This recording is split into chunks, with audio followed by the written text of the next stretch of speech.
आज डीजीसीए भी बैठक में शामिल होने वाला है। डीजीसीए की तरफ से क्या कुछ जानकारी दी जा सकती है, क्योंकि सवाल तो उठ रहे हैं डीजीसीए पर कि ऐसे विमान को क्यों उड़ान भरने दी जिसमें बहुत सारी खामियां थी, और मीटिंग कितनी खास।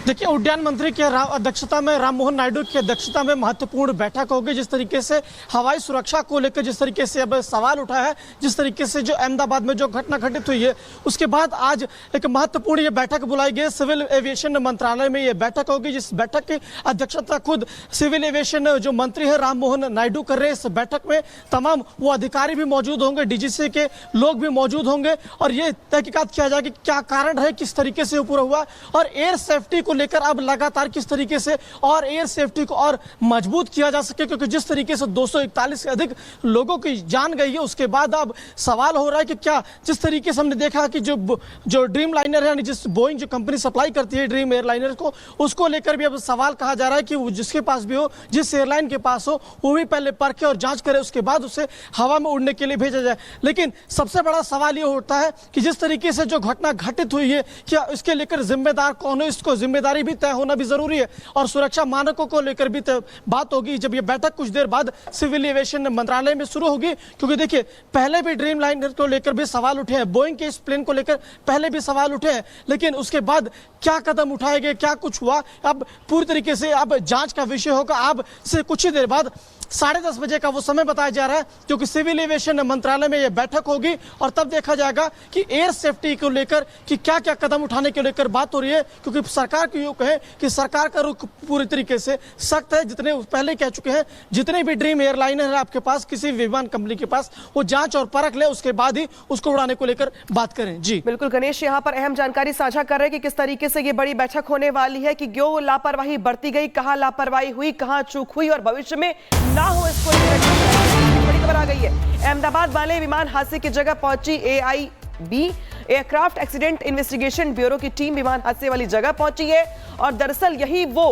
वो बातें हैं, यही वो कारण है, यही वो सवाल खड़े होते हैं कि भाई लापरवाही कैसे बरती गई, और इसी वजह से यहाँ पे जो टीमें है पहुंच रही है विमान हादसे वाली जगह पे। सीधे रुख करते सहयोगी मृदुल के पास। मृदुल, जिस तरीके से विमान हादसे के बाद जांच के दायरे में तमाम वो कंपनियां हैं, तमाम वो मीटिंगें हैं, बैठकें हैं, जहां पर पहले ट्रेनिंग दी जाती है, चुनौतियां सामने आती हैं, खामियां पाई जाती हैं, बावजूद इसके प्लेन को उड़ाया जाता है। अब चूंकि जांच की टीम AIB पहुंची है वहां पर, तो अभी फिलहाल वहां पे हालात कैसे हैं, जांच का दायरा कितना लंबा, कितने लोग इसमें जद में आने वाले हैं?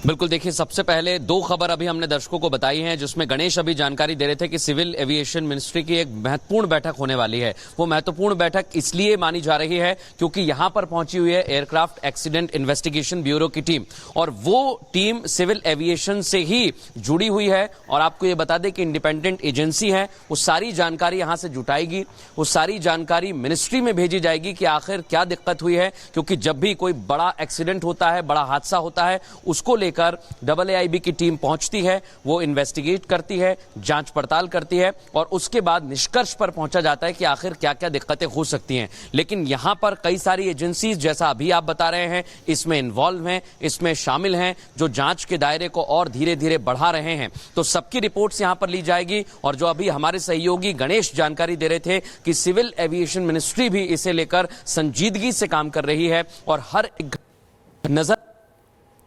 एजेंसीज की रिपोर्ट फाइल करेगी, उसे भी थॉरली चेक किया जाएगा, देखा जाएगा, समझा जाएगा, परखा जाएगा। अपडेट भी लेंगे कि क्या कुछ इस पूरे मामले में वहां पर हो रहा है। लेकिन इसी बीच आपको बताएं कि विमान का ब्लैक बॉक्स बरामद कर लिया गया है, जो AIB को सौंप दिया गया है। एयरक्राफ्ट एक्सीडेंट इन्वेस्टिगेशन ब्यूरो अब ब्लैक बॉक्स की जांच करेगी, और इसके माध्यम से ये पता चलेगा, क्योंकि इसमें दो तरीके से पार्ट्स होते हैं। पहला ये बताता है कि विमान किस ऊंचाई पर उड़ रहा था, और दूसरा ये कि विमान में आखिरकार आखिरी बातचीत क्या हुई। तस्वीरें आपको दिखा रहे हैं जो AIB की टीम पहुंची हुई है, इसके पहले कल NSG की टीम भी पहुंची हुई थी, और दूसरी तरफ ये जांच कर रहे हैं कि इस पूरे विमान हादसे की वजह क्या रही, क्योंकि बोइंग एक ऐसा विमान है जो कभी भी क्रैश नहीं हुआ है, इसे लेकर के ये कहा जाता है कि सबसे सुरक्षित विमान है। लेकिन दूसरी तरफ दिल्ली में भी हाई लेवल मीटिंग की जा रही है और डीजीसीए की तरफ से भी अब कई आदेश जारी कर दिए गए हैं। ये वो पूरी टीम है जो पहुंची हुई है अहमदाबाद में इस विमान हादसे की जांच के लिए। इन्हें ब्लैक बॉक्स सौंप दिया गया है। ये फिल्टर करेंगे, समझेंगे कि दोनों पायलट के बीच में आखिरी वक्त में क्या कुछ बातचीत हुई। मीडिया को लेकर के एटीएस की तरफ से भी बताया गया है कि उन्हें एटीसी की तरफ से बताया गया है कि उन्हें ये कहा गया था कि प्लेन उठ नहीं रहा है। मृदुल हमारे साथ लगातार बने हुए हैं। मृदुल, टीम वहां पर पहुंच गई है, बातचीत करिए। देखिए, टीम तो अंदर है मीनाक्षी। बड़ी बात यही है कि टीम अभी जांच कर रही है और किसी को जाने की इजाजत नहीं है। मैं आपको क्रैश साइट के बाहर की तस्वीर दिखा रहा हूं, लेकिन महत्वपूर्ण चीज यही है जो अभी तक जानकारी सामने आ रही है कि आखिरी उन चंद मिनटों में, उन चंद सेकंड्स में क्या हुआ था, इसी की जांच पड़ताल करनी है। बहुत सारी चीजें ऐसी हैं जो जांच के दायरे में हैं। पुलिस के अधिकारी यहां पर लगातार 24 घंटे तैनात किए गए हैं ताकि कोई भी गड़बड़ी ना हो। अंदर ऐसी बहुत सारी चीजें हो सकती हैं जो जांच में फायदेमंद होंगी, जो जांच में सहयोग कर सकती हैं। इसलिए अभी क्रैश साइट पर किसी को जाने की इजाजत नहीं है। दूसरा महत्वपूर्ण अभी जो बिंदु आपने उठाया है कि ब्लैक बॉक्स रिकवर कर लिया गया है। ब्लैक बॉक्स कई सारे ऐसे प्लेन हादसे पहले भी हुए हैं, क्रैश हुए हैं, जिसमें रिकवर किया जाता है और बहुत इंफॉर्मेशन उसमें होती है। अब देखना होगा कि उसे रिकवर करने के बाद उसमें क्या इंफॉर्मेशन हैं, उनको जुटाया जाएगा और उसके बाद ही किसी निष्कर्ष पर पहुंचा जाएगा। लेकिन इस समय का सबसे बड़ा अपडेट यही है कि एक एक करके एजेंसीज, जो कल हमने बताया था कि सीएफएसएल पहुंची हुई थी, अभी AAIB की टीम पहुंची हुई है, बोइंग भी इसमें इन्वॉल्व हो चुकी है और आपको ये जानकारी दे दें एटीएस की टीम भी इसमें इन्वॉल्व है। यानी सभी एजेंसियां समानांतर तौर पर जांच पड़ताल कर रही हैं। रोक रहे हैं आपको यहाँ पे। इस बीच बड़ी खबर आ गई है जहां पे अब तक 230 लोगों के सैंपल लिए गए हैं, डीएनए सैंपल लिए गए हैं, जहां पे शवों की पहचान के लिए डीएनए सैंपल लिए जा रहे हैं। डीएनए सैंपल मैच होने पर ही परिजनों को सौंपे जाएंगे शव। सिविल हॉस्पिटल में बने फॉरेंसिक लैब में लिए जा रहे हैं डीएनए सैंपल। तो 230 लोग ऐसे हैं, 230 बॉडीज ऐसी हैं जिनके डीएनए सैंपल्स लिए गए हैं। इसके बाद अभी ये नंबर्स और बढ़ रहे हैं और डीएनए सैंपल की जांच करने के बाद ही जो बॉडी है वो परिजनों को सौंपी जाएगी। कोमल, ये बहुत मुश्किल वक्त है जब परिजन एक ऐसे जगह पे खड़े हैं जहां पे वो अपने लोगों को, फैमिली मेंबर्स को पहचान भी नहीं पा रहे हैं। शवों की स्थिति ऐसी बन चुकी है और यही वजह कि डीएनए सैंपल्स के जरिए पहचान की जा रही है। 230 लोगों के सैंपल ले लिए गए हैं। अभी और क्या जानकारी डीएनए सैंपलिंग को लेकर के और शवों को कब से सौंपा जाएगा? क्या कुछ लोगों को सौंपा भी गया है क्या?